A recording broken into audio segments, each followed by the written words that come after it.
ሰላም ቤተሰብ እንዴት ናችሁ? በያላችሁበት ሰላማችሁ ብዝት ይበልልኝ። አንዳንድ ሰዎች ሰዎችን ለመንቀፍ፣ ዝቅ ለማድረግ፣ ለመሳደብ የሆነ አጀንዳ ስትጠብቁና ስትፈልጉ ለነበራችሁ ሰዎች ማለት ነው። የሰው ፍጹም የለውም። ሰው ስህተት ይሰራል፣ ከስህተቱ ደግሞ ይታረማል። እናንተ ከዛ ሰው ተሽላችሁ ተገንታችሁ ስህተቱን ይሄ ነገር ትክክል አይደለሽም ወይም ደግሞ ትክክል አይደለህም ነው የሚባለው እንጂ መሳደብን መንቀፍን ምን አመጣው? ትናንትና ሀይሚዬ ፕራንክን ያደረገችው ፕራንክ ሲደረግ ደግሞ አንድን ሰው ለማስቀናትም ሆነ ያን ስሜት እንዲረዳው ለማድረግ ደግሞ ሆኖ መገኘት አስፈላጊ ነው። አንድ ድራማና አንድ ፊልም ሲሰራ ሁናችሁ ነው አይደለም የምትተውኑት? እሷ ደግሞ ሁና ነው የተወነችው አይደለ?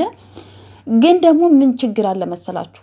ሀይሚ የሆነ ነገር እስክትሰራ አጀንዳ የምትፈልጉ ሰዎች አላችሁ። ብሩኬ የሆነ ነገር እስኪሰራ ድረስ የምትጠብቁ አጀንዳ የምትፈልጉ ሰዎች አላችሁ። በሀይሚና በብሩኬ መሀል የሆነ ክፍተት እንዲፈጠር ለማድረግ የምትጥሩ ሰዎች አላችሁ። ትክክል አይደላችሁም። በነገራችን ላይ እነሱ ይህን ቪዲዮ ከተቀረጸ በኋላ አይተውት አዳምጠውት በደንብ አይተውት ነው ኤዲት ተደርጎ ነው ወደኛ የሚለቀቀው እንጂ ሳያምኑበት ቪዲዮ ወደኛ አይለቀቅም። ይሄን ማወቅ አለባችሁ። ስራ ነው። የማይደፈር ነገር እየደፈሩ ነው እየሰሩ እዚህ ደረጃ የደረሱት። እጃቸውን እጥፍጥፍ አድርገው ዝም ብለው እንደ ማንኛውም ዩቱበር እኮ የሆነ ነገር እየሰሩ እኮ ቢመጡ እዚህ ደረጃም ላይ ደርሱ ይችላሉ አይደለ? ገባችሁ አይደለ? የሆነ ስራ ለመስራት ወይም ደግሞ የሆነ አላማችሁን ወይም ደግሞ ስኬታችሁ ላይ ለመድረስ ደግሞ የሆነ ብዙ ነገሮችን እየተጋፈጣችሁ እየሰራችሁ ነው። ገባችሁ አይደለ? እዚህ ደረጃ የሚደረሰውም ስኬት ላይ የሚደረሰው ማለት ነው። እና ምናልባት ሀይሚዬ የትናንትናው ፕራንክ በሀይሚና በብሩኬ መሀል እንደዚህ አይነት ፕራንክ ቢቀር ጥሩ ነው ብዬ አስባለሁ፣ እንደኔ አስተሳሰብ ማለት ነው። ምክንያቱም በመካከላቸው ክፍተት እንዳይፈጠር ስለምፈልግ።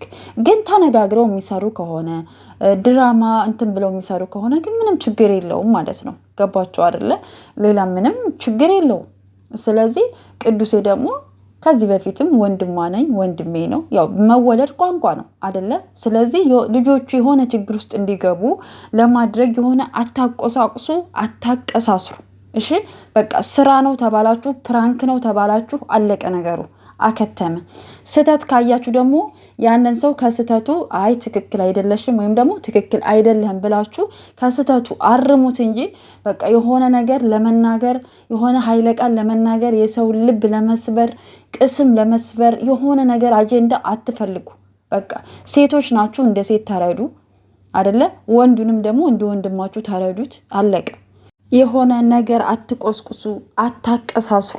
ገባችሁ አይደለ? በቃ ፕራንክ ነው ከተባላችሁ ፕራንክ ነው፣ በቃ ተረዱ፣ አለቀ። የሆነ ሀይሚዬን ዝቅ ለማድረግ ለመሳደብ አትቸኩሉ። ብሩኬም የሆነ ነገር ሲሰራ ለመሳደብ ለመንቀፍ አትቸኩሉ። በቃ እነሱ አስበው ተጨንቀው ነው ሰርተው ቪዲዮ ወደኛ የሚለቁት፣ አለቀ። ገባችሁ? የሆነ ስህተት ካያችሁ በቃ ስህተታቸውን መናገር ከዛ ስህተታቸው እንድማሩ ማድረግ ነው እንጂ ባትሳደቡና ሌላ ነገር ባትፈጥሩ እኔ ጥሩ ነው ብዬ አስባለሁ። እነሱ እርስ በራሳቸው ይተዋወቃሉ። እሺ ቤተሰብ እና እኔ አንዳንድ ነገር እያየሁ ነበረ ቲክታክ ላይ። በቃ የሆነ ነገር ሲጠብቁ የነበሩ ሰዎች ነበሩ። የሆነ ሀይሚ የሆነ ነገር እስክትሰራ እሷን ለመናገር ወይም ደግሞ ብሩክ የሆነ ነገር እስኪሰራ ብሩኬን ለመናገር ስትጠብቁ የነበራችሁ አንዳንድ ሰዎች አላችሁ። ገባችሁ አይደለ? በቃ ይሄ ነገር ትክክል አይደለሽም ወይም ደግሞ እንደዚህ ነው እንጂ የሚባለው መሳደብ፣ ማንቋሸሽ፣ ሌላ ነገር መፍጠር ትክክል አይደለም። በማንኛውም ሰው እንዲህ እያያችሁት ነው አይደለ? ቲክታክ ላይ እንኳ የሆነ ሰው እንኳ የሆነ ችግር ፈጥሮ ወይም ደግሞ የሆነ እንትን ብሎ እንኳ ብታዩት ወይ አንቺ እኮ እንደዚህ ነሽ፣ አንተ እኮ እንደዚህ ነው ከማለት ይሁን እህቴ ትክክል አይደለሽም ወይም ደግሞ ወንድሜ ትክክል አይደለም ነው እንጂ የሚባለው። ከስር ከኮሜንት ስር እየገባችሁ ሰውን መሳደብ፣ የሰውን ቅስም የምትሰብሩ ሰዎች እውነት አደብ ይኖራችሁ፣ ትክክል አይደለም። እና ውድ ቤተሰቦቼ በያላችሁበት ሰላማችሁ ብዝት ይበደኝ። እውነቱን ለመናገር ያው የሀይሚዬ ጌም ደግሞ ደርሷል፣ እሁድ ነው እና ያው ዛሬ እንግዲህ ሰላም ፈጥረው ይመጣሉ ብዬ ተስፋ አደርጋለሁ። እንግዲህ ብሩኬ ብዙ መንገድ መሄድ ካልፈለገ ማለት ነው እና ያው ይረዳታል ብዬ ተስፋ አደርጋለሁ። እግዚአብሔር ከነሱ ጋር ይሁን። ግን አንዳንድ ሰዎች ስነ ስርዓት ይኖራችሁ። የእውነት ትክክል አይደላችሁም። እውነት የሆነ ሚስጥር አለ፣ የሆነ እንትን አለ ምናምን የተደበቀ ሚስጥር ምናምን። በቃ ይሄ እኮ የተለመደ ነገር ነው። በቃ በሀይሚና በብሩኬ መሀል የሆነ ነገር ሲፈጠር እናንተ በራሳችሁ መንገድ በራሳችሁ አስተሳሰብ የሆነ ነገር አለ እያላችሁ በራሳችሁ መንገድ የምትሄዱ ሰዎች ለራሳችሁ ይሆናችሁ እንጂ እነሱ ምንም የተደበቀም ነገር የላቸውም። እዚሁ ፊት ለፊት እያመጡ ነው ስራቸውን የሚሰሩት። ስህተት ካያችሁባቸው ደግሞ ስህተታቸውን ንገሯቸው። ከዛ ውጭ ግን ሌላ እልፍ ነገር መናገር ትክክል አይደለም። እሺ ቤተሰብ እና በያላችሁበት ሰላማችሁ ብዝት ይበልልኝ ውድ ቤተሰቦቼ።